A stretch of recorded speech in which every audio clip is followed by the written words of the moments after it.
Bonjour à tous. Bon, je vais déjà commencer par me présenter. Donc, Stéphane Godefroy de l'AGAP, donc l'Agence d'urbanisme Lorraine Nord, où je suis le coordinateur du projet Interreg Must. Donc, je tiens déjà tout d'abord à vous remercier d'avoir répondu à notre invitation à ce webinaire. Donc, un webinaire que nous avons intitulé Must, un outil sans frontières pour construire la mobilité de demain. Donc, pendant l'heure ou l'heure un quart qui va suivre, eh bien, on va vous présenter les grandes lignes du projet Must. On va vous présenter ce que cet outil de modélisation va apporter au territoire, et différents partenaires du projet vont se succéder pour vous expliquer finalement comment va fonctionner cet outil, à quoi il va vraiment servir et comment il pourra être utilisé sur les territoires. Au cours de cette session d'une heure un quart, vous allez pouvoir suivre 4 présentations. Donc moi, je vais commencer par vous présenter les grandes lignes du projet, pour vous dire un peu comment on en est arrivé là, vous dire où nous en sommes aujourd'hui, ce qu'on a déjà réalisé dans le cadre du projet. Donc ce sera en quelque sorte une présentation introductive. Et puis, voilà, certains partenaires du projet vont vous parler d'actions plus spécifiques. Donc, Guillaume Drevon du LISER va vous détailler les scénarios d'évolution de la population et les scénarios d'emploi qu'on a retenus dans Must. Il vous dira également comment on a pris en compte, comment on va prendre en compte tous les projets de vos territoires dans la modélisation. Ensuite, Johanna Rousseau de l'Université de Namur et Mathieu Jacot du CEREMA vous livreront les résultats d'une enquête qu'on a menée simultanément en France, en Belgique et au Luxembourg. Donc, il y a une enquête qui vise à mieux comprendre comment les gens choisissent leur mode de transport. Et donc, vous verrez comment on prend également cela en compte dans le modèle. Et enfin, on terminera par une intervention de Viviane Rapp, également du CEREMA, qui vous expliquera véritablement à quoi va servir concrètement cet outil de modélisation et comment va fonctionner Must à l'avenir. Donc voilà le programme qui nous attend pour cet après-midi. Alors, chaque présentation va durer environ 10 minutes et elle sera suivie d'une séance de questions-réponses. Voilà, je ne vais pas passer plus de temps que ça sur l'introduction et je vais commencer, moi, avec la première des 4 présentations, donc une présentation dans laquelle, finalement, je vais vous rappeler un peu la genèse du projet Must et vous parler des premières réalisations du projet Must. Alors, Must, tout d'abord, c'est un projet Interreg, c'est-à-dire que c'est un projet européen. Et MUST, c'est l'acronyme de modèle multimodal et scénario de mobilité transfrontalier. Alors, ce projet, donc, il est piloté par l'AGAP, donc l'Agence d'urbanisme Lorraine Nord, et il rassemble 27 partenaires. Donc, on a des partenaires français, belges, luxembourgeois et allemands qui sont au sein de ce partenariat. Et parmi ces 27 partenaires, on va dire qu'on a 6 acteurs principaux. Ce sont ceux que vous avez là à l'écran. Donc, il y a l'AGAP, qui est le chef de file, qui coordonne l'ensemble des projets. Il y a également le CEREMA, le ministère de la Mobilité et des Travaux publics luxembourgeois, le LISER, donc un centre de recherche également luxembourgeois, et les universités de Liège et de Namur. Et finalement, on peut dire que ce sont ces 6 structures, ce sont eux qui œuvrent au quotidien à la construction de l'outil. Ce sont vraiment eux les constructeurs de l'outil Must. Donc, ce projet, comme son nom l'indique, donc Must, modèle multimodal et scénario de mobilité transfrontalier, il vise à construire un modèle multimodal. Alors, on aura l'occasion tout à l'heure de vous détailler ce que va permettre cet outil, mais pour faire simple, pour vulgariser au maximum, un modèle de trafic, c'est un outil informatique, on va dire. C'est un outil qui permet de voir finalement quelles répercussions pourrait avoir une infrastructure routière ou une nouvelle offre de transport en commun sur le territoire. C'est un outil aussi qui va permettre de comparer différents scénarios d'aménagement pour choisir le meilleur de ces scénarios. Bref, c'est vraiment ce qu'on est en train de construire, un outil d'aide à la décision, un outil qui va aider les territoires, les décideurs à évaluer les projets d'infrastructure et les projets d'urbanisation. Mais j'ai aussi envie de dire que Must, ce n'est pas que ça, ce n'est pas qu'un modèle multimodal. Must, c'est au-delà de l'outil technique, c'est aussi, je crois, un outil de connaissance territoriale.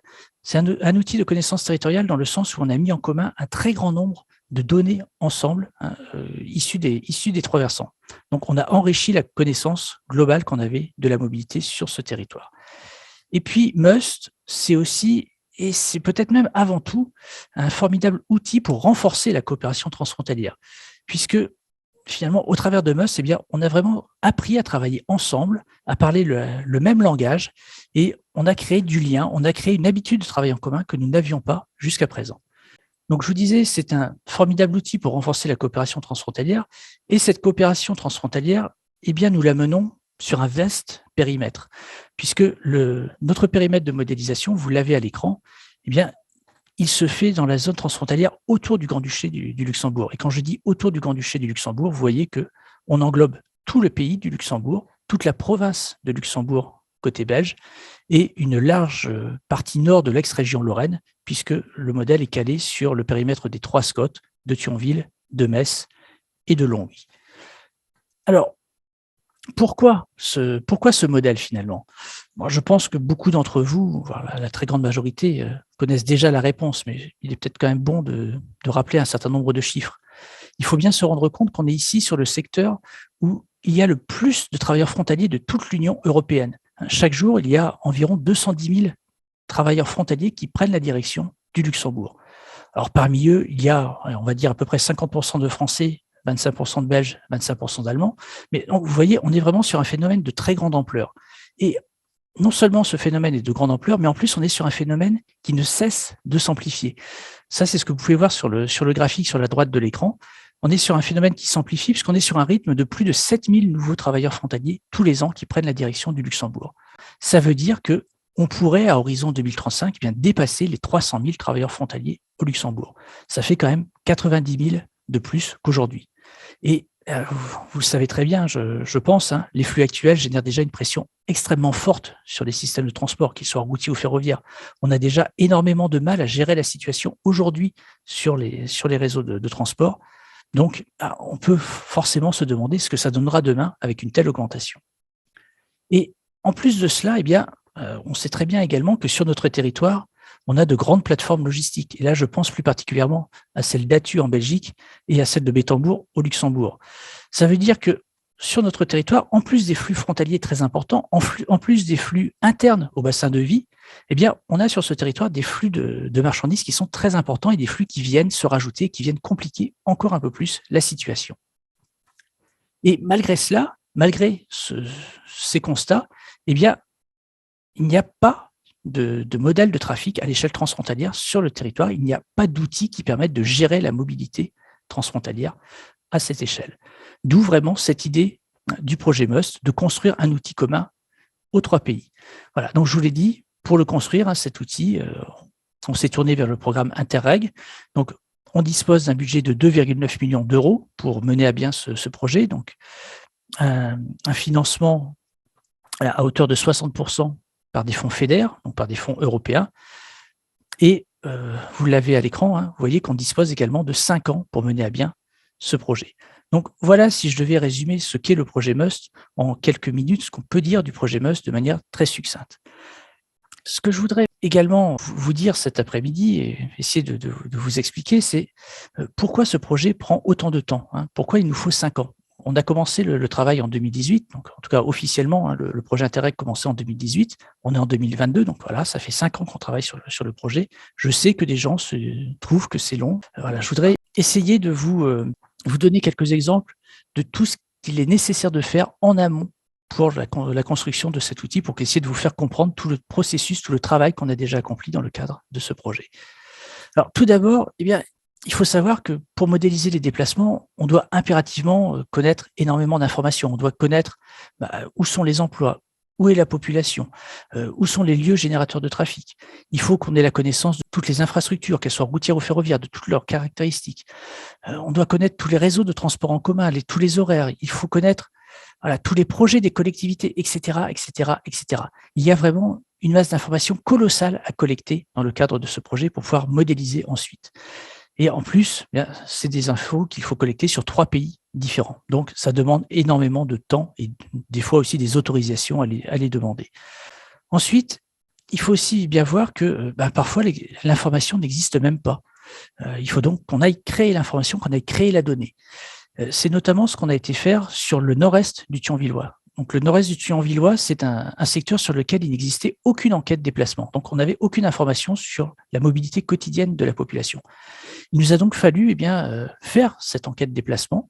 Il a fallu pour cela concevoir l'enquête, il a fallu recruter un bureau d'études, il a fallu que ce bureau d'études passe les appels téléphoniques pour récolter les informations auprès de la population, il a fallu traiter les données. Donc, vous voyez, il y a vraiment des délais qui sont totalement incompressibles dans le travail préparatoire à la modélisation. Et puis, une fois qu'on a recueilli ces données, il faut également les agréger parce qu'il faut qu'on mette tout en commun pour faire une seule et même base de données. Alors, c'est notamment ce qu'on a fait avec les enquêtes déplacement présentes sur le territoire. Il faut savoir que sur notre périmètre de modélisation, on a la chance d'avoir 8 enquêtes déplacement, donc qui couvrent la totalité de notre périmètre. Mais voilà, encore faut-il bien pouvoir utiliser ces enquêtes déplacement. Alors pourquoi je dis ça? Pourquoi je dis encore faut-il pouvoir les utiliser? Eh bien, parce que ces enquêtes, vous l'aurez compris, elles sont issues de 3 pays différents. Vous le voyez sur le tableau, elles ont été réalisées à des moments différents, à des années différentes. Elles reposent également sur des échantillons de population différents et puis sur des méthodologies d'enquête parfois complètement différents. Ce qui veut dire qu'il nous a fallu beaucoup de temps pour retravailler ces enquêtes, retravailler les données issues de ces enquêtes. Il a fallu examiner toutes les questions, une par une, manuellement, et qu'on regarde vraiment si on pouvait retrouver bien les mêmes informations dans chacune de ces enquêtes. Alors, bon, je sais bien que dit comme ça, on ne se rend pas forcément compte de l'ampleur de la tâche, mais franchement, je vous assure que c'est un travail qui demande une très grande minutie et qui demande énormément de temps. Donc voilà, on a fait ce travail, on s'est rendu compte de la difficulté, et c'est d'ailleurs aussi pour ça qu'on commence déjà à regarder un peu vers l'avenir, et on réfléchit même maintenant à se dire pourquoi on ne ferait pas une enquête plus large dans le futur, associant le Luxembourg, des territoires français, pourquoi pas des territoires belges, pour essayer de simplifier un peu tout ça, pour avoir quelque chose vraiment de construit à une plus large échelle. En tout cas, voilà, dans le cadre de Must, on avait 8 enquêtes déplacement qu'il a fallu agréger, qu'il a fallu harmoniser. Donc ça, c'est un travail qu'on a fait. C'est un travail, je crois, qui est assez inédit à cette échelle. À ma connaissance, c'est même la première fois qu'il y a cette mise en commun des données de mobilité quotidienne entre la France, la Belgique et le Luxembourg. Donc, on en a sorti une publication que vous pouvez retrouver sur le site internet du projet Must. Donc voilà, on a fait ce travail d'harmonisation. Cette base harmonisée nous sert à construire l'outil Must, elle nous sert à caler le modèle. Mais ce qu'il faut aussi bien voir, c'est que ce qu'on a fait là, ça ne sert pas qu'à nous. Alors, je sais qu'on n'a pas forcément communiqué là-dessus jusqu'à présent, mais sachez que, par exemple, l'Adréal nous a sollicité pour qu'on leur fournisse notre travail, nos bases de données, afin d'alimenter leurs travaux sur la 31 bis. On a aussi été sollicité par la région Grand Est, qui nous a demandé une mise à disposition de nos données. Et là, c'est pour alimenter leurs travaux dans le cadre du schéma des infrastructures en Lorraine. Donc, vous voyez, le travail qu'on a fait là dans Must, il y a déjà des résultats tangibles, concrets sur les territoires, puisque ça sert déjà à d'autres études et à certains des territoires. Donc ça sert bien, ce qu'on fait, ça sert pour Must et ça sert au-delà de Must. Et puis, bon, là, je vous ai cité deux exemples français, avec l'Adréal et la région Grand Est. Mais voilà, sachez que nos données, agrégée, notre base harmonisée, intéresse également les autres versants, les autres territoires, puisque je sais que la SNCB et les CFL souhaiteraient mener une étude conjointe sur le ferroviaire et qu'ils sont intéressés. Donc, voilà, vous voyez, le travail qu'on a fait là sert au territoire, va servir à tous les territoires pour mener d'autres études en dehors même de Must. Alors, donc vous l'aurez compris, je pense, le travail sur les données est colossal dans la mise en place, dans la préparation de la modélisation. Je me suis déjà beaucoup focalisé sur lui dans ce que je vous ai dit là, cet après-midi. Et pourtant, ça ne représente qu'une partie du travail qu'on a fait dans le cadre de Must. Alors, rassurez-vous, je ne vais pas vous multiplier les exemples, je ne vais pas tout vous citer, tout ce qu'on a fait. D'ailleurs, il y a des choses beaucoup trop techniques dont je ne serais même pas capable de vous parler. Il faudrait laisser vraiment la place là aux spécialistes de la modélisation pour ça. Et puis, bon, il y a d'autres présentations qui vont se succéder, qui vont vous montrer d'autres facettes finalement du projet. Je voudrais peut-être juste vous citer quelques chiffres, vous donner quelques chiffres pour essayer de vous faire mesurer l'ampleur du travail. Vous voyez sur ces cartes, il faut savoir que dans Must, on modélise un réseau routier de 16 000 km. Vous voyez quand même l'importance du réseau qui est modélisé avec notre modèle. Il faut aussi savoir qu'au niveau des transports en commun, on modélise les réseaux d'une dizaine d'exploitants, donc une dizaine de réseaux de transports en commun, ce qui fait qu'on prend en compte, on modélise plus de 1000 lignes de transport en commun dans Must, et ça représente quasiment 9000 arrêts de transport en commun. Donc vous voyez quand même la masse d'informations qu'il faut. Et puis, on prend également en compte une chose très importante sur le territoire, les parkings relais. On en a modélisé une quarantaine sur le territoire. Voilà, donc tout ça vraiment pour vous illustrer la masse de travail qu'il est nécessaire de produire pour construire l'outil et tout ce qu'il faut prendre en compte pour construire cet outil. Voilà, pour finir, eh bien, je voudrais terminer par une comparaison. Alors j'espère qu'elle sera suffisamment parlante. Et cette comparaison, c'est avec le Grand Genève. Le Grand Genève, bon, je sais qu'on le prend très souvent en exemple, et d'ailleurs, je crois que c'est vrai, hein, on a raison, c'est un exemple pour notre territoire. Ils ont eux-mêmes un outil de modélisation qui est en service. Je crois que ça fait bientôt une quinzaine d'années qu'ils se servent de cet outil de modélisation transfrontalier. Ils s'en servent dans tous leurs projets, hein, que ce soit pour l'élément express, pour le projet d'agglomération du Grand Genève. Au début de la construction de Must, on a échangé avec eux, hein, pour construire Must, on s'est servi de leur expérience, de leur retour d'expérience. Mais je pense voilà, qu'il faut quand même remettre les choses à leur place, les choses dans leur contexte. Et c'est pour ça que j'ai souhaité vous présenter ces deux cartes, qui sont vraiment deux cartes exactement à la même échelle, pour que vous puissiez vous rendre compte que voilà, le Grand Genève, c'est un peu moins de 2000 km². Avec Must, bien, on frôle les 11 000 km² à prendre en compte.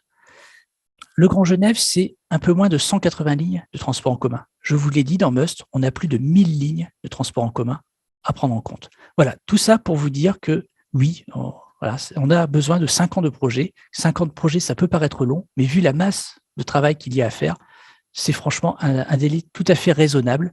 Alors, je sais qu'il y a des gens voilà, qui attendent avec impatience les résultats de Must. Je vous dis, il y a déjà des choses qui sont sorties, qui servent, même si ça ne se voit pas, qui servent déjà d'autres études sur le territoire. Voilà. Et rassurez-vous, les résultats arrivent, l'outil sera fonctionnel dans les prochains mois, très prochainement. Mais voilà, je pense qu'il était important en introduction de vous montrer voilà, l'ampleur du travail nécessaire pour mener à bien ce projet. Donc, je ne sais pas si vous avez des questions sur cette partie introductive. Il n'y a pas de questions pour l'instant. Je vous propose qu'on enchaîne avec les présentations. Donc là, on va pas parler de choses plus spécifiques. On va mettre l'accent vraiment sur des actions plus spécifiques du projet. Et ces présentations, j'espère, vont vous permettre de mieux comprendre comment va fonctionner l'outil Must, quelles seront les applications concrètes de Must sur le territoire. Alors Stéphane, il y a peut-être juste une question sur le financement. Alors, une question sur le financement. Je propose que cette question, on la note et qu'on y réponde un peu plus tard. Je vous propose de passer à la deuxième présentation de l'après-midi.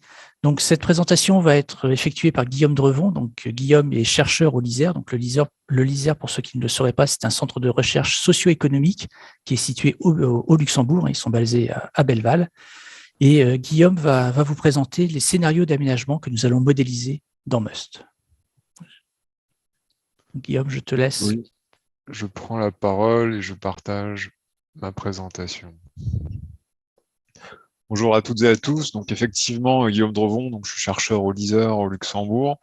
Et dans le cadre du projet, j'ai eu le plaisir de contribuer plutôt sur l'action 7, qui est l'action scénarisation. Donc le but un petit peu de cette présentation, c'est un petit peu qu'on regarde ensemble d'un côté qu'est-ce que c'est des scénarios d'aménagement prospectif, comment on les a construits d'un point de vue méthodologique, c'est-à-dire quels outils on a utilisés, quelles sources de données, mais aussi de bien comprendre leur philosophie, parce que c'est aussi la philosophie des scénarios, donc les orientations en matière d'aménagement, en matière de mise en place à la fois de l'offre et de la demande, qui va justement guider la simulation dans le but finalement de comparer ces différents scénarios pour choisir quelque part quel sera le scénario le plus efficace, le plus vraisemblable et le plus cohérent vis-à-vis de la demande de mobilité aujourd'hui et dans le futur. Alors, si on revient un petit peu sur quelques éléments généraux sur les scénarios d'aménagement, donc d'abord un élément de définition. Donc, le scénario, il faut le prendre comme un cadre qui va orienter les simulations. Donc, en fait, c'est vraiment un outil de stratégie de prospective qui va explorer à la fois les évolutions sociales, les évolutions démographiques, les évolutions économiques ou encore environnementales, en jouant sur deux dimensions qui sont centrales pour la simulation et le modèle, qui sont d'un côté, ces évolutions, elles vont toucher à la fois à la demande, c'est-à-dire en termes de population, en termes d'emploi, mais aussi à l'offre, en termes d'infrastructures très claires de mobilité. Alors, il y a différents objectifs dans cet exercice de scénarisation. Tout d'abord, c'est tester des hypothèses d'évolution à la fois en termes de comportement de mobilité aux horizons 2030 et 2040, justement en jouant sur les deux aspects qui sont l'offre et la demande, voir comment, en bougeant un petit peu l'offre, en bougeant un petit peu la demande, on arrive justement à avoir le meilleur match possible entre, par exemple, d'un côté, une demande de mobilité en termes d'emploi ou en termes de localisation résidentielle vis-à-vis d'une offre qui va être disponible à différents horizons temporels. Alors le but aussi un des objectifs importants des scénarios, c'est vraiment d'évaluer les aménagements qui existent aujourd'hui, c'est-à-dire voilà, comme l'a très bien dit Stéphane, on a une infrastructure de transport, donc une offre qui est particulièrement dense et étendue. Et donc, le but aussi, c'est de challenger ces différentes offres actuelles, mais aussi futures, vis-à-vis de la demande future et actuelle, dépendamment de l'emploi, de la localisation résidentielle, et aussi des préférences en termes, mais ça, Eric, enfin, l'équipe de Namur pourra mieux en parler. Alors, on a aussi des principes, c'est-à-dire que quand on parle de scénario, on a souvent tendance à imaginer un petit peu parfois un exercice de science-fiction quelque part ou d'anticipation. Mais on essaye de se cantonner à un certain nombre de principes qui cadrent justement l'exercice de scénarisation. Donc, tout d'abord, des principes cohérents en matière d'aménagement. Qu'est-ce qui est dans le champ des possibles, à la fois d'un point de vue technologique, aussi à la fois d'un point de vue de l'investissement. On s'appuie aussi sur des ressources qui sont référencées, qui sont existantes et validées, comme par exemple des documents stratégiques, des interviews avec des acteurs, mais aussi un certain nombre de données disponibles, notamment au niveau des instituts statistiques. Alors, on essaye aussi au maximum de concerter ces scénarios, c'est-à-dire de les co-construire, à la fois en interrogeant les acteurs, et à la fois en développant une approche de co-construction des différents scénarios d'aménagement. Alors là, on va rentrer dans des aspects un petit peu plus techniques, c'est-à-dire du comment les scénarios sont-ils construits dans MMOST. Donc, on a 4 grandes phases. Donc, la première phase, c'est la phase de structuration des données qui vont nous être utiles pour construire les scénarios. La deuxième phase, c'est l'estimation et la ventilation qui va nous permettre de construire cette offre et cette demande. On les consolide ensuite par la suite dans la phase 3. Et enfin, la dernière phase sur laquelle on est en train d'aboutir, c'est effectivement la simulation. Alors, si on reprend la première phase, donc on a deux grands types de données qui sont utilisées. On va dire d'un côté des données plus quantitatives qui renvoient à des projections économiques, des projections d'emploi, des projections démographiques qu'on utilise, on trouve notamment chez les grands instituts statistiques nationaux et régionaux. Et après, on a des données d'ordre un petit peu plus qualitatif, qui correspondent finalement d'un côté aux visions stratégiques des acteurs qu'on a pu collecter dans le cadre d'interviews, les documents stratégiques d'aménagement qui sont utiles justement pour voir quelles sont les perspectives envisagées par les acteurs et au niveau politique, et enfin le répertoire des projets qui est en fait la collecte de l'ensemble des projets. Donc on essaye d'être exhaustif le plus possible, il y a peut-être des trous dans la raquette, mais en tout cas tous les projets à la fois en termes d'offres et de demandes qui vont être implémentés sur le territoire de MMOST dans les prochaines années.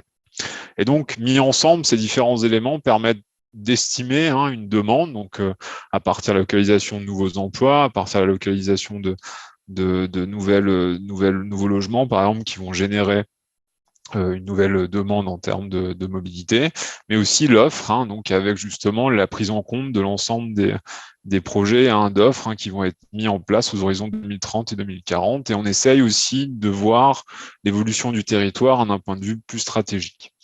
On essaye aussi dans la mise en place des scénarios un petit peu de prendre en compte les changements sociétaux, notamment en termes de mode de vie, en termes d'aspiration, et aussi en termes technologiques, c'est-à-dire comment la technologie, on pense par exemple à la 5G, aux possibilités de télétravail, aux possibilités de limiter le franchissement de l'espace, qui viennent s'intégrer dans les différents scénarios.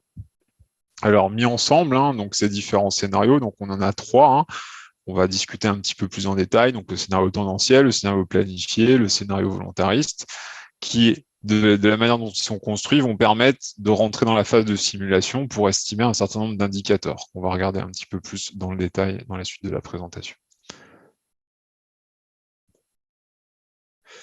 Alors, point essentiel, dont je vous ai un petit peu parlé en introduction, c'est effectivement les scénarios sont portés par on va dire des données à la fois quantitatives et qualitatives pour les construire, mais ils sont surtout portés par des philosophies. Donc, comme je l'ai dit précédemment, il y a 3 grands scénarios qu'on a construits dans le cadre de MMOST, ou en fait 2 qui sont bien consolidés, un 3e qui est en cours de construction. Donc le scénario tendanciel, donc la philosophie, c'est le prolongement de la tendance observée en 2017, c'est-à-dire un petit peu dans les grandes lignes, un usage de l'automobile qui reste à peu près constant, idem pour les transports alternatifs à l'automobile, mais aussi une augmentation, et ça c'est ce qu'on a pu observer, de la multimodalité, c'est-à-dire l'usage de plusieurs modes de transport qui tend à croître justement sur, par exemple, des programmes d'activité de longue distance, par exemple.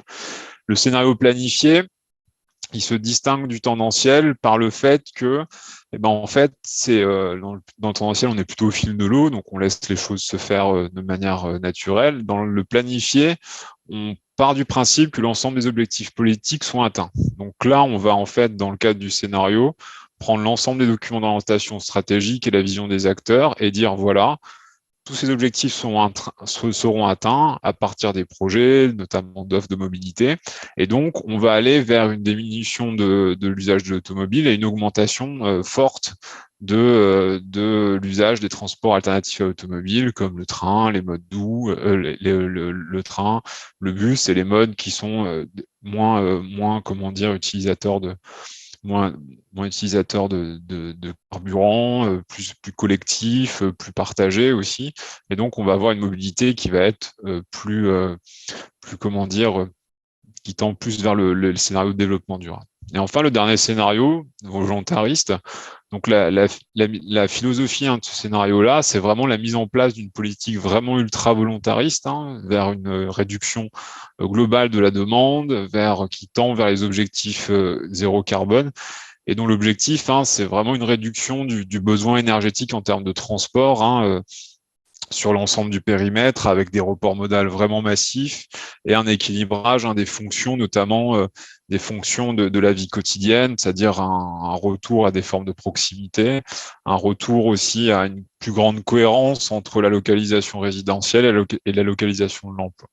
Et donc, les résultats attendus par rapport à ce scénario, c'est vraiment une augmentation plus forte encore que dans le scénario planifié, d'usage de modes de transport alternatifs à la voiture et un renforcement aussi de la multimodalité. Alors, comment on s'y prend après derrière dans le modèle? Donc, vous avez vu, on a trois scénarios qui sont assez contrastés. Donc, un qui suit le fil de l'eau, un qui atteint les objectifs politiques, et un troisième qui est un peu plus radical. Et du coup, dans le modèle, on va positionner justement, notamment ces 2 leviers dont on dispose, c'est-à-dire l'offre et la demande, pour justement coller à ces différents scénarios et donc produire un certain nombre d'indicateurs à travers le modèle. Et donc, ces indicateurs, ils sont de différentes natures, de 5 natures différentes, qui vont permettre d'évaluer les scénarios. Donc, d'un côté, on a l'ampleur qui renvoie le plus souvent au nombre de déplacements. On a l'étendue qui renvoie justement à l'éclatement des espaces d'activité, grosso modo, avec par exemple les personnes par kilomètre.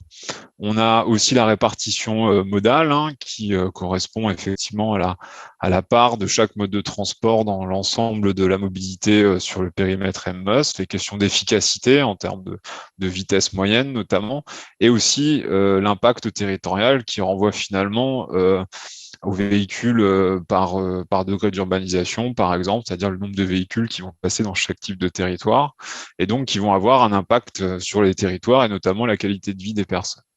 Et donc, à partir de ces différents indicateurs, l'objectif derrière, c'est vis-à-vis de ces 3 scénarios, c'est de les comparer. C'est-à-dire de voir, par rapport notamment au scénario de référence, qui est le scénario tendanciel, dans quelle mesure le scénario planifié sera plus performant ou le scénario volontariste, quelles sont les implications en termes de choix modal, en termes d'impact territorial et aussi en termes d'efficacité. C'est-à-dire qu'effectivement, il faut aller vers une mobilité qui soit moins carbonée, en tout cas avec moins d'impact environnemental, mais qui soit aussi efficace pour permettre à toutes et à tous de pouvoir se déplacer le plus efficacement possible.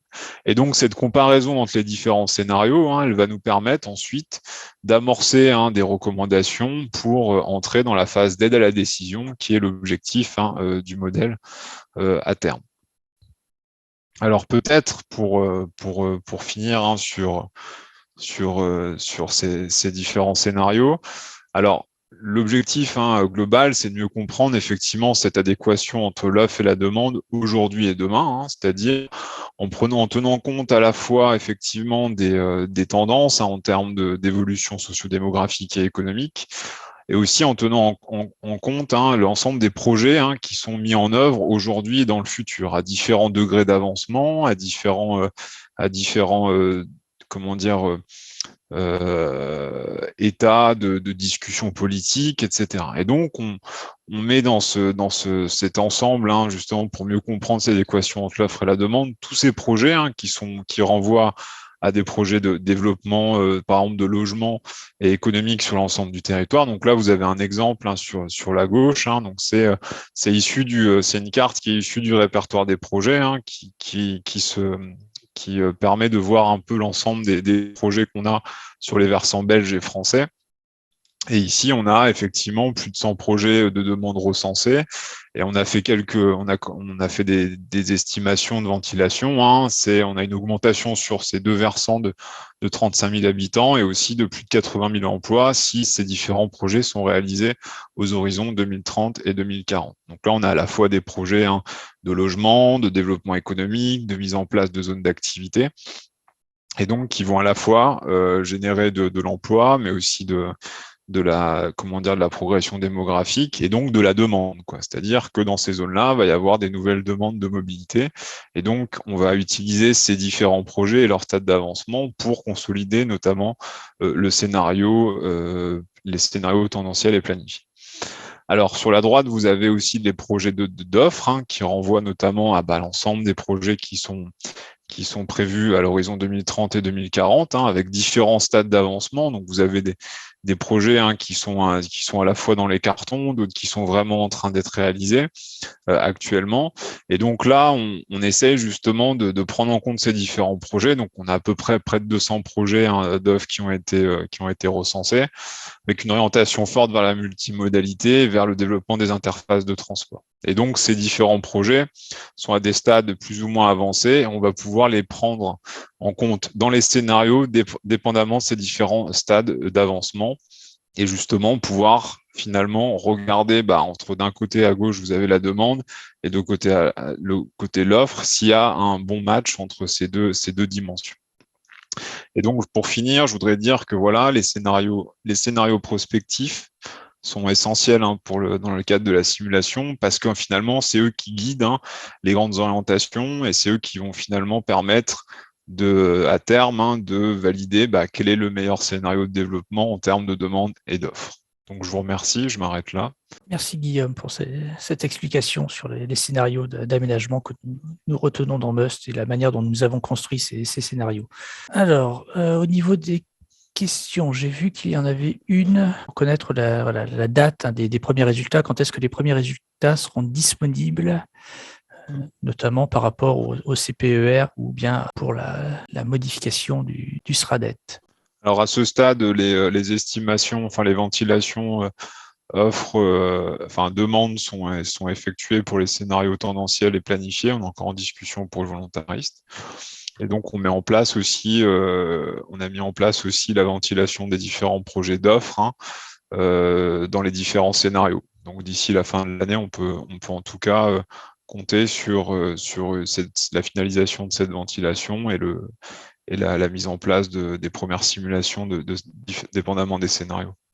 De toute façon, le projet est censé se terminer, doit se terminer à la fin de l'année. Donc, normalement, les premières simulations et les premiers résultats seront disponibles à la fin de l'année, donc avant l'approbation du prochain SRADET, à coup sûr. Les scénarios de demande, ils seront présentés notamment avec des perspectives de progression de population et d'emploi sur les différents territoires. Donc, de toute manière, en termes de présentation, donc on est sur effectivement des projections statistiques et aussi beaucoup de cartographie pour montrer les différences entre les scénarios en termes de demande, c'est-à-dire vous avez des progressions beaucoup plus fortes sur certains territoires en termes par exemple, de nouvelles populations dépendamment des projets, ou en termes d'emploi dépendamment des projets aussi, si vous avez un certain nombre de zones d'activité qui vont se développer, des quartiers qui sont rénovés, je pense par exemple au quartier de l'amphithéâtre à Metz typiquement, qui vont justement, qui génèrent de plus en plus de demandes en termes de demandes de mobilité. Et donc pour la présentation, effectivement, on est sur des évolutions statistiques et sur de la cartographie pour justement mettre en perspective ces écarts entre scénarios. Voilà. Et puis peut-être juste pour ajouter, dans le cadre d'Interreg, on doit produire à la fin du projet des rapports, et donc il y aura également les explications de tout le cheminement qu'on a eu, tout ce qu'on a pris en compte, et la présentation de ces scénarios. On a déjà, nous, en interne, fait des notes. On a commencé aussi à diffuser certaines informations sur ces scénarios au fil du temps. Quand on les a construits, on a fait des notes qui, je pense, sont téléchargeables. Il faudrait que je vérifie sur le site internet du projet must.eu. En tout cas, on a aussi déjà commencé à expliquer dans les newsletters. Mais voilà, on publiera à la fin, de toute façon, tous les éléments. Alors, s'il n'y a pas d'autres questions, comme je vois que l'heure avance, je vous propose qu'on passe peut-être à la présentation suivante. Ah, il y a un complément de la question, Guillaume, si tu peux peut-être juste y répondre sur le scénario d'augmentation des frontaliers, et puis après, on passera à la présentation suivante. Qu'est-ce qu'on a retenu comme scénario Alors sur le scénario d'augmentation des frontaliers, effectivement, ça va dépendre très fortement de l'augmentation de l'offre d'emploi au Luxembourg, très franchement. Donc dans le tendanciel, effectivement, ça augmente de manière significative. Voilà, on sait depuis des années, il y a une augmentation forte du nombre de frontaliers. Et dans le planifié, on en a un petit peu moins, mais c'est dépendant aussi de l'offre de logement. Et donc, finalement, dans le planifié, par exemple, vu qu'il y a beaucoup de logements qui se développent en Lorraine Nord, etc., on est susceptible de régénérer un petit peu plus de frontaliers aussi. Mais du coup, c'est un paramètre qui est systématiquement pris en compte, parce qu'il il est majeur dans le cadre des différents scénarios, notamment avec les logiques de relation entre l'offre au Luxembourg et la demande, entre la demande en termes d'emploi au Luxembourg et notamment la demande en termes de localisation résidentielle côté France et Belgique. Donc ça, c'est clairement pris en compte dans les scénarios. Et puis les scénarios on les a travaillés au départ avec les instituts statistiques des trois pays également. Donc c'est aussi de là que viennent toutes les informations. Je vous propose, comme je vois que l'heure avance, de passer à la troisième présentation. Donc cette présentation va vous être faite à deux voix, donc par Johanna Rousseau de l'Université de Namur et Mathieu Jacot du CEREMA. Et ils vont vous livrer les résultats d'une enquête qu'on a menée dans le cadre du projet. Donc, c'était une enquête de préférence déclarée, une enquête qu'on a menée simultanément en France, en Belgique et au Luxembourg. Et le but, finalement, de cette enquête, c'était de mieux comprendre ce qui dicte les choix modaux des personnes qui se déplacent. Donc, ils vont vous expliquer un peu tout ça et comment on le prend en compte après dans la modélisation.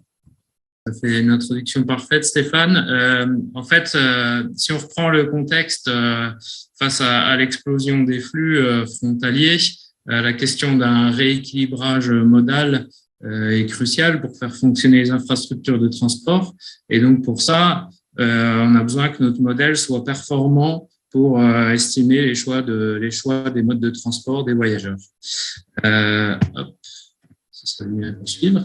Alors, pour faire ce type d'analyse, notre source de données principale, numéro 1, donc ce sont les 8 enquêtes de mobilité harmonisées que Stéphane nous a présentées au début.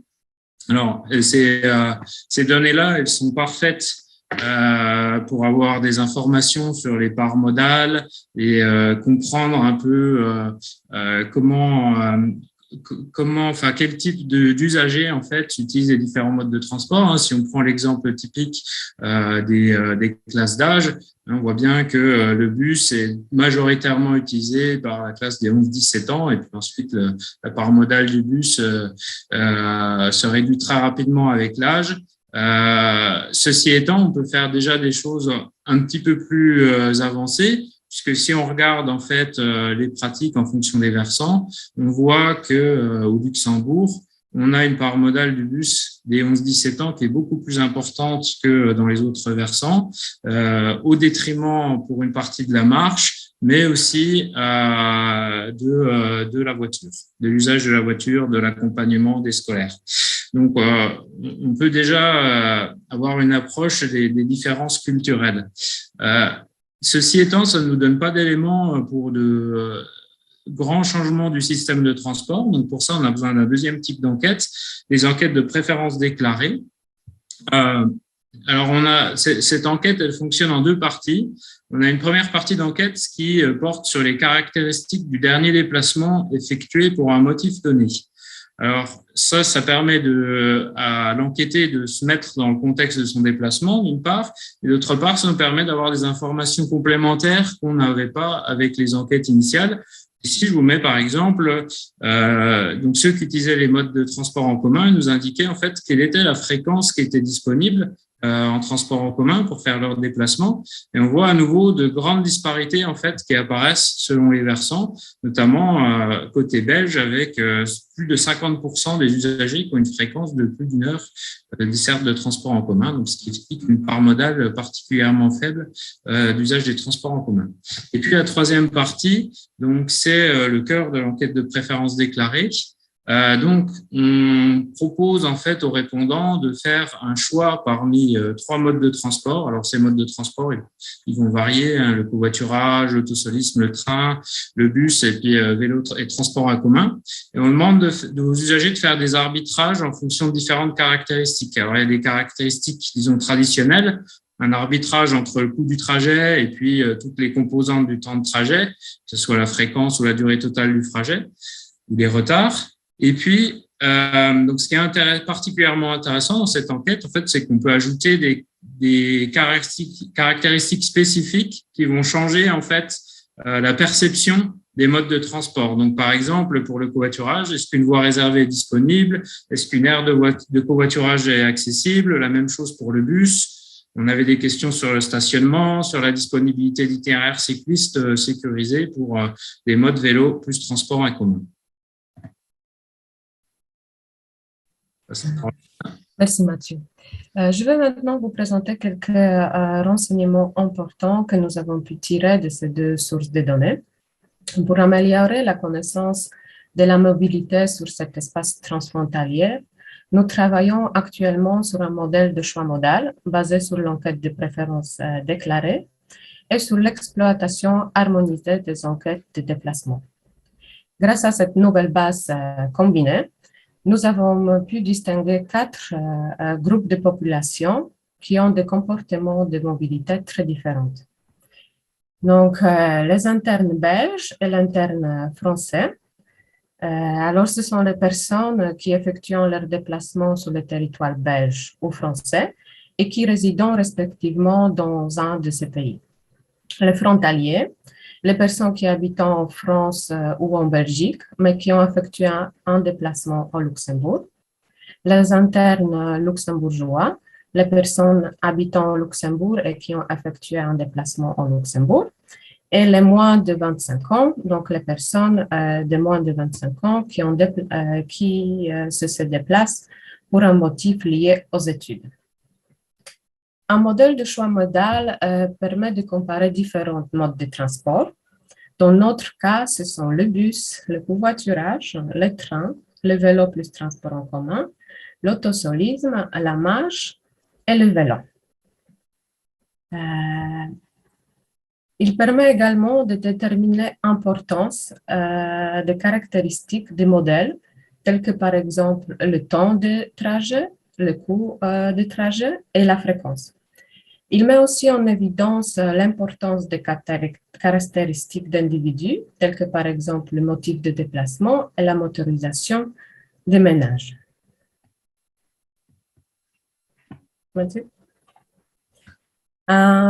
Pour bien commencer, donc un petit mot d'explication. Qu'est-ce que la variation de l'apport modal?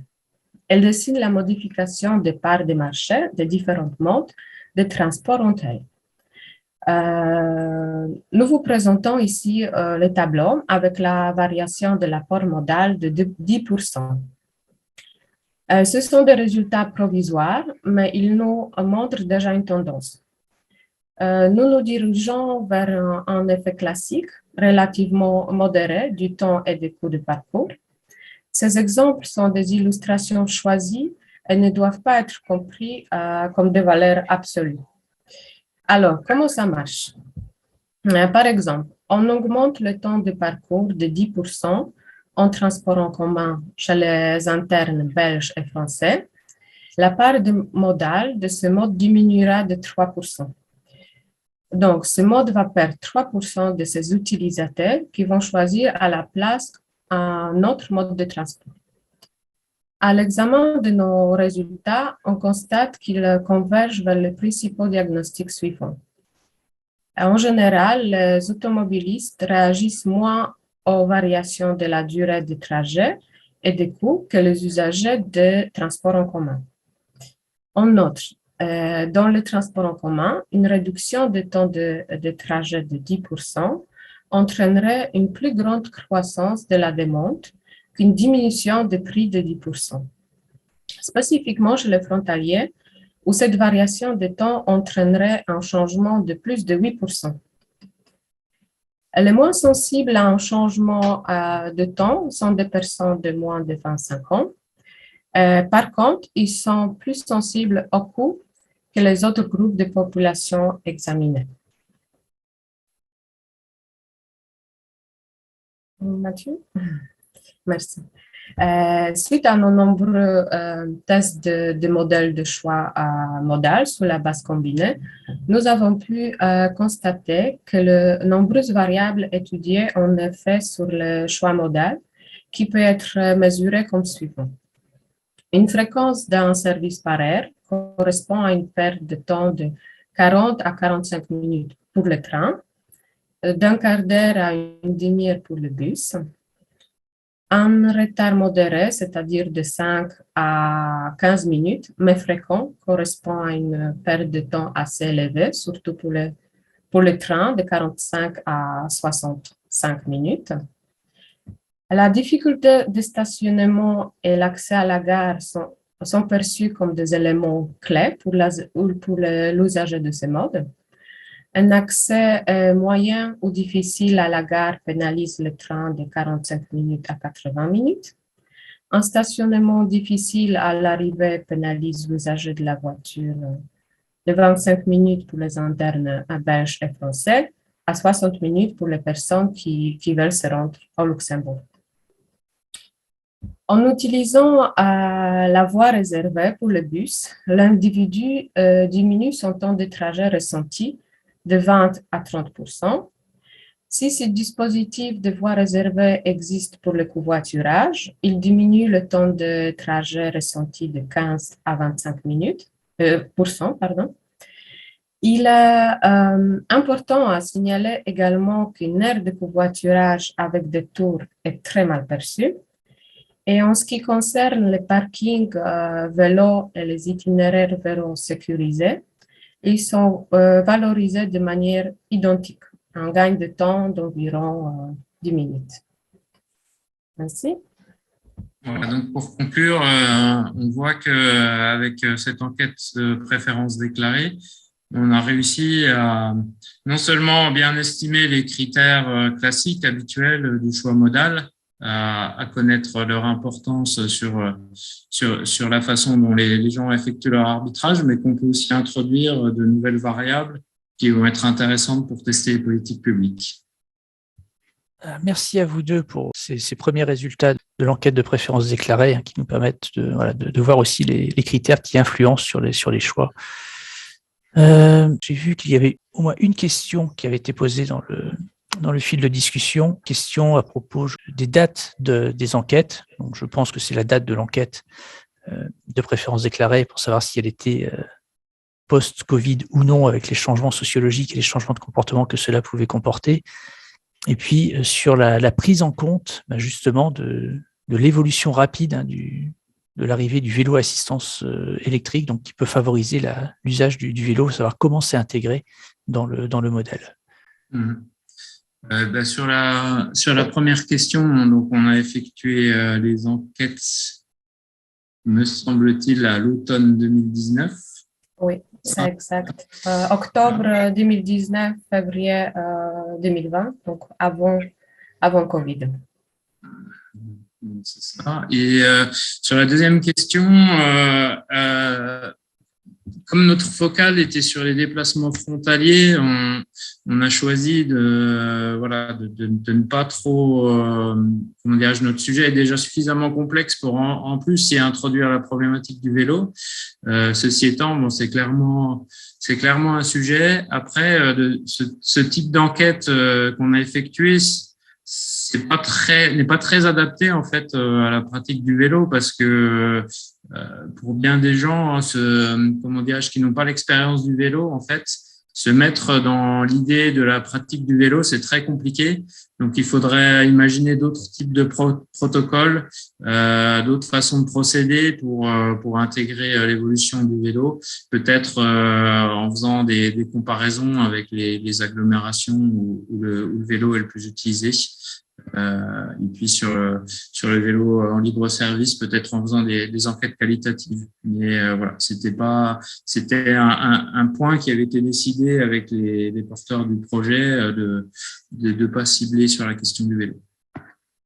Et on a une autre question avant de passer à la présentation suivante, c'est sur savoir si on a des pistes d'explication à l'impact faible du coût du trajet sur l'autosolisme.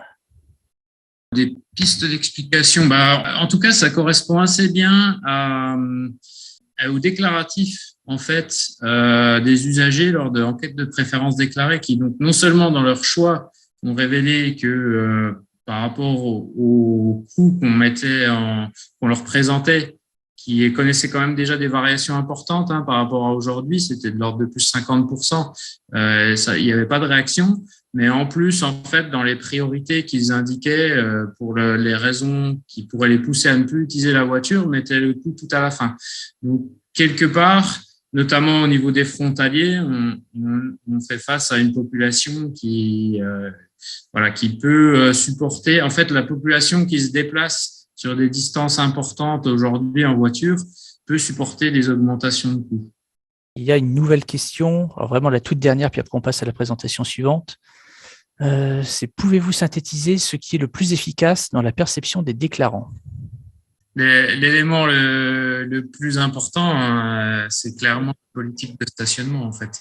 C'est ça qui joue le plus fort. Et après derrière, le levier incitatif sur les voies réservées est aussi très important. Si je peux en citer deux, c'est ces deux éléments. Très bien. Merci beaucoup. Comme il est déjà 15 heures, on va passer à la quatrième et dernière présentation de l'après-midi. Donc, c'est une présentation qui va, je pense, là, vous permettre de beaucoup mieux saisir quels seront les usages possibles de l'outil Must, quelles pourront être vraiment les applications concrètes de cet outil pour les territoires, comment vous pourrez aussi mobiliser cet outil. Et donc, je laisse la parole pour cette dernière présentation à Viviane Rapp, qui travaille au CEREMA. Bonjour à tous. Pour parler des usages du modèle Must, je le ferai en 3 points. Un premier point sur les usages du modèle de trafic de façon relativement générale, puisque Must est un modèle de trafic comme il y en a d'autres. Ensuite, vous présenter quelques exemples de rendus graphiques extraits du modèle Must. Ça vous permettra de voir un peu quels sont le type d'analyse qu'on peut faire avec un résultat de calcul par le modèle. Et puis ensuite, vous présenter en quelques points quelle va être la procédure et de quelle façon Must sera mis à disposition. Avant de rentrer dans le vif du sujet, je voulais juste rappeler quelques points. Le premier, c'est qu'un modèle est construit sur un territoire donné. Là, vous avez la représentation de notre périmètre de modélisation. C'est bien entendu sur ce périmètre qu'on peut faire des simulations, des tests et qu'on peut avoir des analyses. Un modèle est ensuite construit pour un objectif donné. Là, le modèle Must était orienté autour du trafic transfrontalier et Mathieu l'a expliqué juste avant. On avait, par exemple, mis l'accent plutôt sur le trafic en transport collectif et motorisé que sur le que sur les circulations en vélo, parce qu'à l'échelle de notre périmètre, c'est là où il y a le plus d'enjeux. Il y a des choix qui doivent être faits pour des questions de temps de calcul aussi. Et dans ce cadre-là, Must est aussi complémentaire des modèles qui existent déjà sur le territoire, notamment, pour en citer que deux, le modèle de Luxembourg, le modèle de la CMT et puis le modèle de Metz Métropole, par exemple. Must ne se substituera pas à ces modèles-là, il apportera un éclairage complémentaire sur un périmètre élargi. Et ensuite, vous précisez que dans les exemples qui vont être présentés, certains demandent plus ou moins de temps de travail et d'analyse en fonction de ce qui est demandé, de si c'est éloigné ou pas des objectifs initiaux du modèle Must. Voilà, il y a des tests qui peuvent être faits relativement rapidement et puis des analyses plus poussées qui peuvent demander de développer de nouvelles compétences ou de nouvelles particularités pour le modèle, et dans ce cas-là, nécessiter plus de temps de travail. Pour vous donner quelques exemples d'utilisation de modèles de trafic, le premier que je voulais passer, c'est celui de l'évaluation du potentiel de nouvelles lignes de transport public. C'est un sujet relativement classique et habituel pour l'utilisation de modèles de trafic. Vous avez deux exemples sur la gauche. En haut, c'est des itinéraires de lignes de transport collectif qui avaient été simulés. Donc, c'est deux scénarios différents qui ont été simulés à Rouen en 2012, donc qui ont été analysés par la suite. En bas, vous avez un exemple d'affectation de trafic sur le réseau de transport collectif du Grand Genève, sur le modèle de multimodal transfrontalier de Genève dont Stéphane a parlé en début de présentation. Et du coup, les modèles multimodaux permettent de tester le potentiel d'une nouvelle offre de transport en commun, quel que soit le mode. On peut simuler aussi bien du bus urbain, du car, du train, du tramway, voire du transport par câble, comme ça a été fait à Toulouse. Voilà, on peut tout simuler. Et puis, en tenant compte des caractéristiques de l'offre envisagée, on intègre son itinéraire, le positionnement des arrêts, la cadence, la tarification. On peut modéliser des restructurations de réseaux de transport collectif, regarder quel est l'impact, quel va être l'attrait d'une nouvelle ligne de transport, etc. Donc, voilà un premier exemple. Et le deuxième que je vais vous présenter ici, c'est l'analyse du potentiel de nouvelles infrastructures routières. L'exemple qui est sur la gauche, c'est un autre exemple issu du modèle multimodal transfrontalier de Genève, où là, ils ont testé, c'est le test des nouvelles infrastructures routières d'un barreau de franchissement du lac au nord de Genève. Et donc, le modèle a permis de tester l'attractivité de ce nouveau barreau, d'analyser le trafic, l'évolution du trafic dans le centre-ville de Genève, c'est les graphiques qui sont en bas, voir la diminution notamment du trafic de transit. Voilà, on peut modéliser comme ça de nouveaux barreaux routiers, mais aussi d'un nouveau mouvement sur un échangeur, par exemple, un nouveau contournement. Donc, parmi les exemples d'utilisation de modèles de trafic, je vous ai présenté déjà les deux premiers, le potentiel de nouvelles lignes de transport collectif, le potentiel de nouvelles infrastructures routières. Il y a plein d'autres choses qu'on peut étudier avec un modèle de trafic, notamment les impacts de nouveaux usages du réseau, c'est-à-dire que si on ne construit pas un nouveau barreau, on peut avoir des modifications sur le réseau déjà existant, des réductions des vitesses, des modifications du nombre de voies, la création de voies de covoiturage ou de voies bus sur un itinéraire, des modifications de plans de circulation, la mise en place de péages. Voilà, c'est des choses qu'on peut tester avec un modèle de trafic comme Must. On peut ensuite étudier les conséquences des évolutions de population et d'emploi sur un territoire. C'est ce qui se fera en partie avec l'analyse des scénarios que vous a présenté Guillaume au début de la présentation. On peut aussi, de façon plus locale, analyser les effets d'un projet urbain particulier sur les réseaux. On peut ensuite estimer le potentiel de rabattement sur des transports collectifs, notamment le potentiel de parking relais, de la localisation d'un parking, ou le potentiel de rabattement suivant des bassins versants. C'est des choses qui peuvent être faites à partir d'un modèle. On peut étudier les déplacements de marchandises sur un territoire. On peut aussi, par exemple, c'est une autre façon d'utiliser le modèle qui est peut-être un peu plus originale ou un peu moins habituelle, mais que je trouve intéressante, c'est d'accompagner les périodes de travaux en aidant à comprendre quels sont les itinéraires de contournement d'un axe qui serait coupé ponctuellement pour des travaux, pour pouvoir mieux accompagner mettre en place toutes les mesures autour de ces périodes de travaux dans le cadre d'un chantier tram, par exemple, ou d'autres de ce genre. Je vais maintenant vous présenter quelques éléments sur le modèle MUST et d'abord rappeler qu'au terme du projet, MUST, c'est un ensemble de choses. Il y a déjà toutes les bases de données de mobilité sur le territoire qui vous ont été présentées.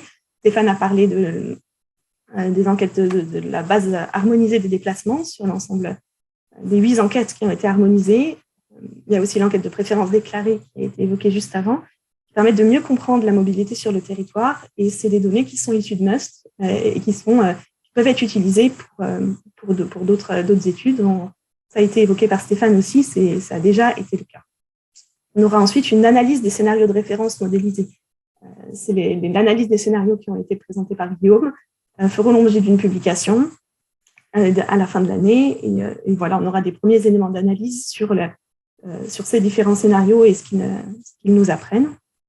Et ensuite, le cœur du modèle, c'est bien sûr l'outil informatique d'aide à la décision avec un ensemble de fichiers informatiques qui sont lisibles et utilisables avec un logiciel métier qui s'appelle Visum, qui permettent là de faire des tests, des modifications de réseau, d'offres, de demandes, etc. Et puis après, il y a le dernier point, c'est les instances de gouvernance qui permettent la gestion et l'utilisation du modèle. Elles sont importantes parce que c'est le prolongement de la coopération transfrontalière entre les 3 versants qui va se poursuivre. Et c'est une belle chose. Quelques exemples de rendu graphique. Donc, sur la carte de gauche, une représentation des charges de trafic. C'est un résultat d'un calcul pour une période donnée, où on peut après faire des zooms sur des secteurs plus locaux.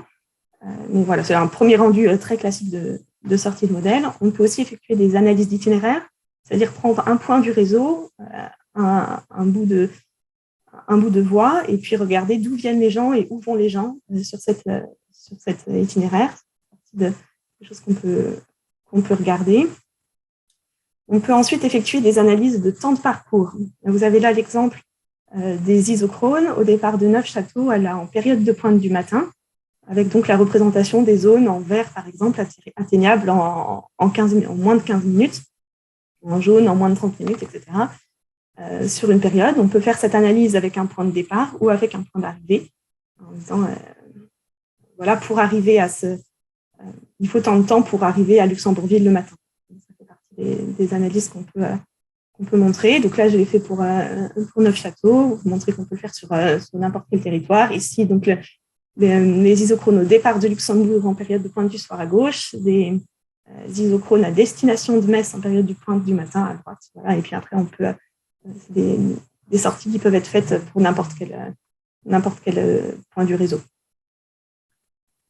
Pour ce qui est des transports collectifs, on peut bien sûr représenter les charges de trafic avec la distinction des modes utilisés. Donc chaque mode sont modélisés, sont différenciés dans le modèle.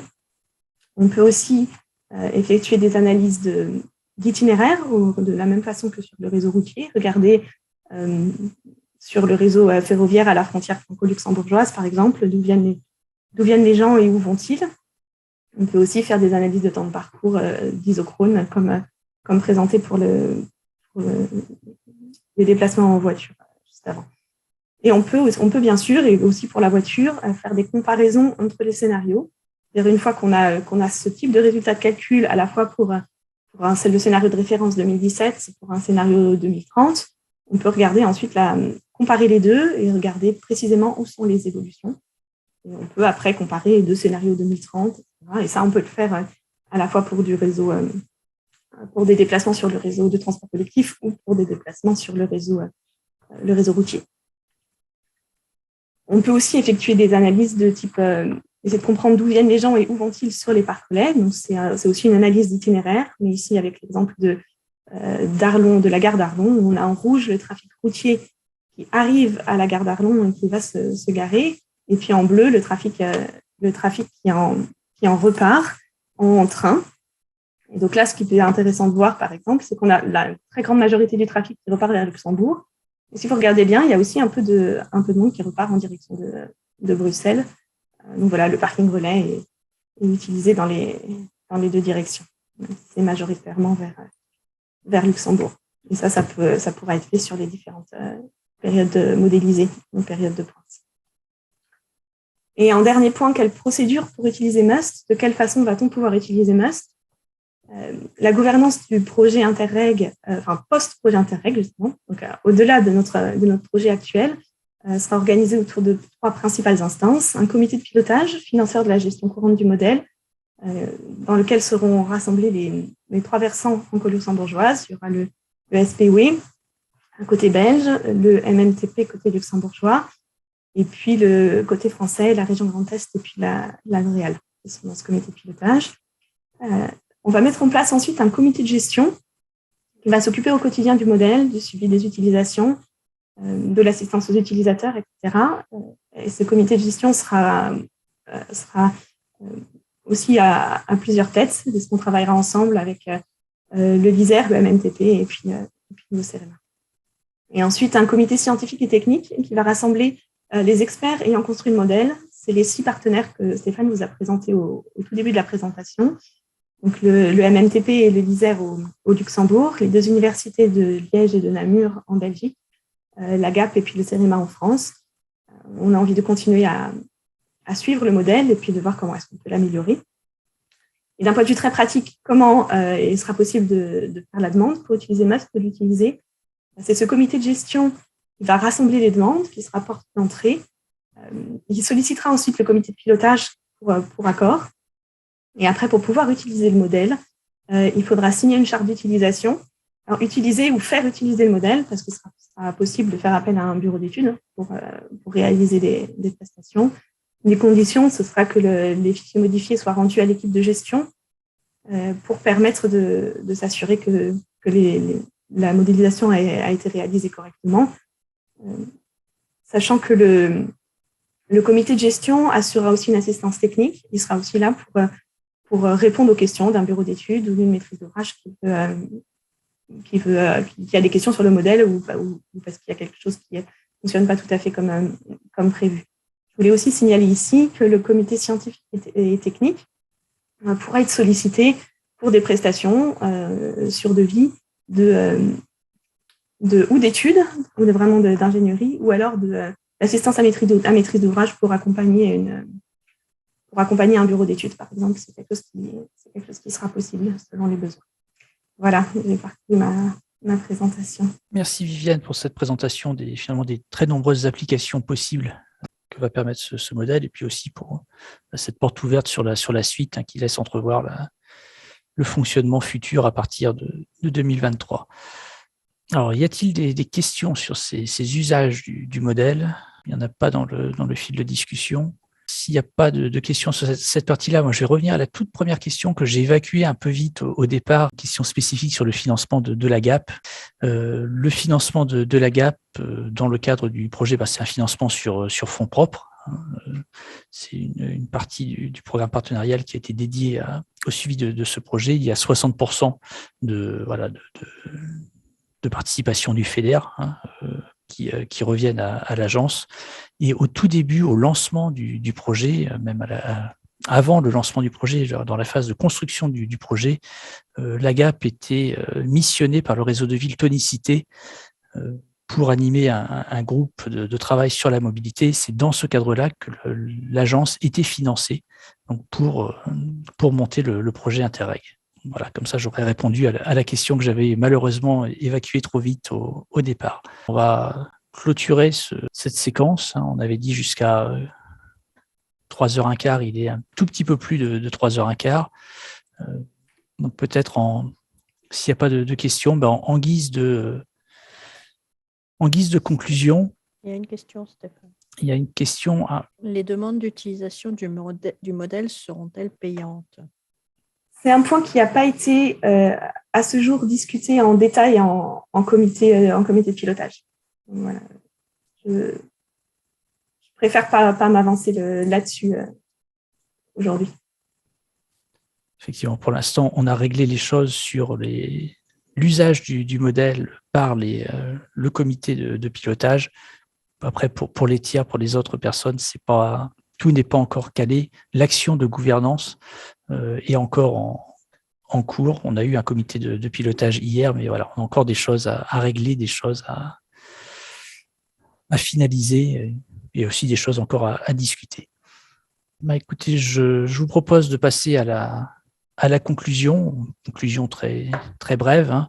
On arrive à la fin de cette séance, donc je tenais déjà à vous remercier d'avoir participé à ce webinaire, de nous avoir suivis. Je tiens à remercier les intervenants, hein, bien évidemment.